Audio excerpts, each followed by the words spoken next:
what we can do good for ICW, how we can do good for ICW. We'll go outside and we'll start.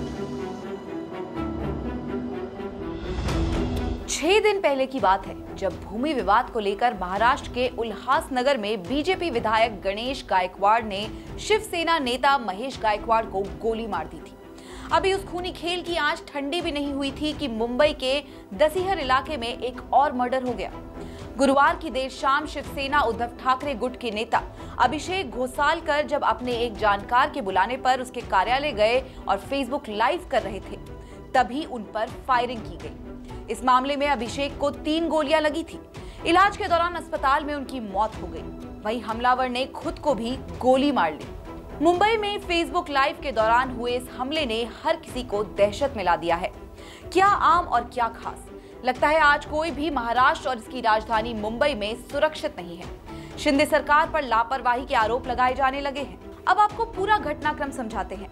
Mumbai में Facebook live के दौरान शिवसेना ठाकरे गुट के पूर्व नगर सेवक अभिषेक घोसालकर को गोली मारकर हत्या कर दी गई।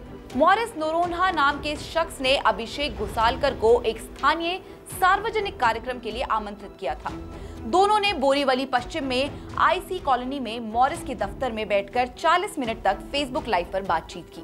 फेसबुक लाइव में संबोधन के दौरान दोनों ने बोरीवली दहिसर क्षेत्र के गरीब परिवारों को साड़ी और खाने पीने का सामान बांटने का संकल्प लिया। अभिषेक ने बार बार लोगों के कल्याण की बात कही, जबकि मॉरिस भी अपने शब्दों को दोहराता रहा। अपनी बात पूरी करने के बाद मॉरिस सोफे से उठा और कैमरे से गायब हो गया, जबकि अभिषेक फेसबुक पर लाइव करता रहा। जैसे ही उसने अपना संबोधन पूरा किया और जाने के लिए उठा, तभी उस पर ताबड़तोड़ गोलियां चलाई गई। एक प्रत्यक्षदर्शी ने बताया कि मॉरिस ने सबसे पहले अभिषेक को गुरुवार को बोरीवली लिंक रोड पर किसी दूसरी जगह पर आमंत्रित किया था, लेकिन बाद में उसने अपनी प्लानिंग बदल दी और अभिषेक को अपने कार्यालय बुलाया और उसकी जान ले ली और इसके बाद खुद को भी 4 गोली मारकर खुदकुशी कर ली। जिस वक्त ये पूरा घटनाक्रम हुआ, उस वक्त अभिषेक के समर्थक कार्यालय के बाहर खड़े थे।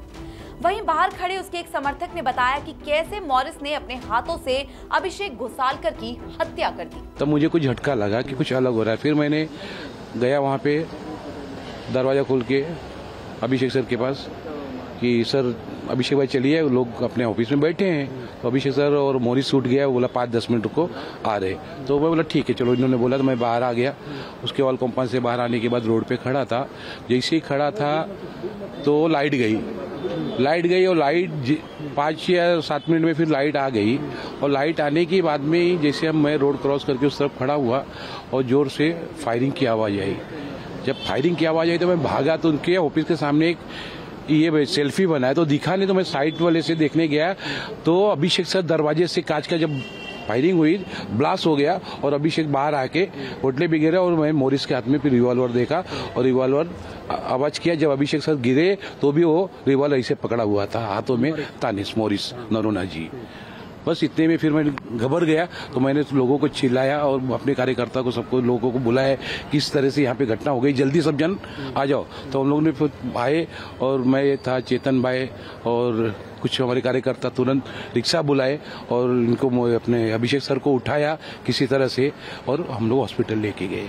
और उसके बाद जब मतलब हम बताते, मैं तो नहीं देखा लेकिन लोग बताते कि उसने सीढ़ी पे चढ़ के ऊपर चले गए, मॉरिस नरोन्हा सीढ़ी पे चढ़ के ऊपर चले गए और हम लोग करुणा हॉस्पिटल चले गए। घायल शिवसेना नेता को मुश्किल से 1 किलोमीटर की दूरी पर एक स्थानीय अस्पताल ले जाया गया, पर तब तक उसकी जान जा चुकी थी।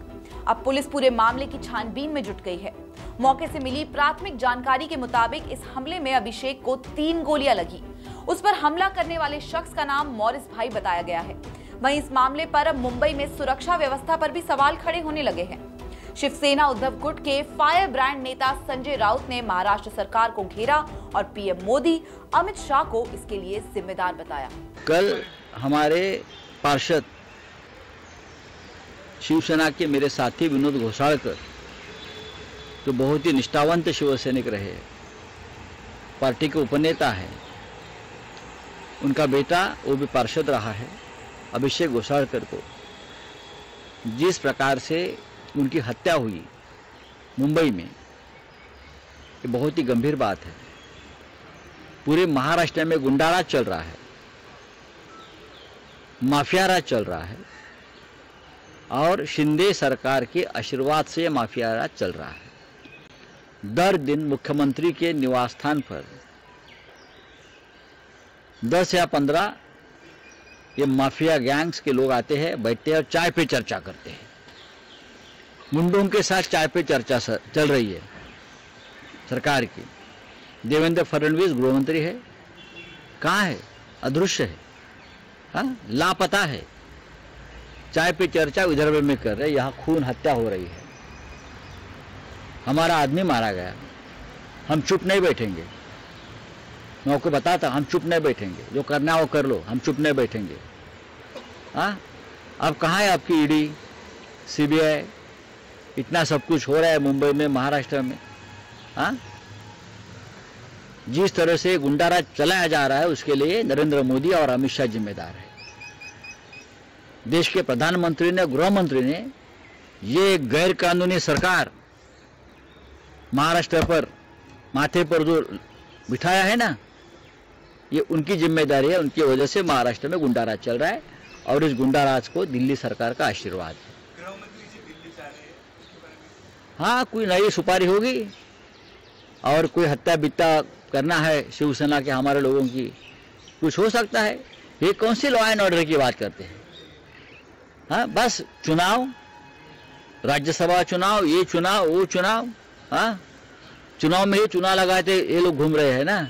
महाराष्ट्र की पूरी तरह से वाट लगाई ये लोगों ने। सफाई देने के लिए महाराष्ट्र के डिप्टी सीएम देवेंद्र फडणवीस को सामने आना पड़ा। उन्होंने एक तरफ तो इस घटना की निंदा की, तो वहीं दूसरी तरफ दोनों के बीच गहरी दोस्ती बताकर अपनी जिम्मेदारी से पल्ला झाड़ लिया। सुनिए। कल यूबीटी के नेता अभिषेक घोसाळकर, इनकी जो हत्या हुई और हत्या के बाद जिन्होंने हत्या की वो मॉरिस, इन्होंने भी अपने आप को गोली मार ली। ये पूरी घटना बहुत गंभीर है। इस प्रकार से एक युवा नेता की मृत्यु होना ये दुखद है, किंतु इसको कानून व्यवस्था के साथ जोड़कर और उस पर राजनीति करना ये भी बहुत दुखद है, क्योंकि 2024 में भी मॉरिस और घोसाळकर जी, इनके साथ में हमको बैनर्स देखने को मिले, साथ में नए साल का स्वागत उन्होंने मिलकर किया। कई वर्षों से वो साथ में काम करते थे। किन्हीं कारणों से उनमें दुश्मनी तैयार हुई थी। अभी उनमें से कई कारण सामने आ रहे हैं जिसकी तफ्तीश चल रही है। एक बार इसकी पुष्टि होने के बाद वो कारण भी बताए जाएंगे। तो कुल मिलाकर अगर हम देखें तो ये जो घटना है, ये घटना एक प्रकार से जो आपसी बैर है उसके कारण हुई है। ये लोग साथ में ही काम करने वाले लोग थे, लेकिन इस घटना को देखते हुए राज्य सरकार ने जो गन लाइसेंसेस इशू हुए हैं उसके बारे में, या फिर अगर बिगर लाइसेंस की कोई गन अगर मिलती है तो वो कहाँ से आई है, ये सारी चीज़ों की तफ्तीश करने के आदेश दे दिए हैं। शिवसेना यूबीटी के वरिष्ठ नेता विनोद घोसालकर के बेटे अभिषेक की हत्या ने पूरे मुंबई में शोक की लहर ला दी है। अस्पताल से जब उनका पार्थिव शरीर घर लाया गया तो अंतिम दर्शन के लिए पार्टी कार्यकर्ता और स्थानीय लोगों का हुजूम उमड़ पड़ा। जिस तरह मॉरिस नोरहोना ने अभिषेक को दोस्ती के हाथ बढ़ाने के बहाने अपने कार्यालय में बुलाया और मार डाला, ये वाकई काफी हैरान कर देने वाली घटना है, जिसके बाद से आम लोगों का भी दोस्ती जैसी चीजों से विश्वास ही उठ जाए। लेकिन ये ऐसी सोची समझी गहरी साजिश थी जिससे अभिषेक घोसालकर समझ ही नहीं पाया और दुश्मनी की आग में सूली चढ़ गया। श्रेष्ठ भारत पर खबरों से जुड़े रहने के लिए चैनल को सब्सक्राइब करें, बेल आइकन दबाएं और देखते रहें श्रेष्ठ भारत।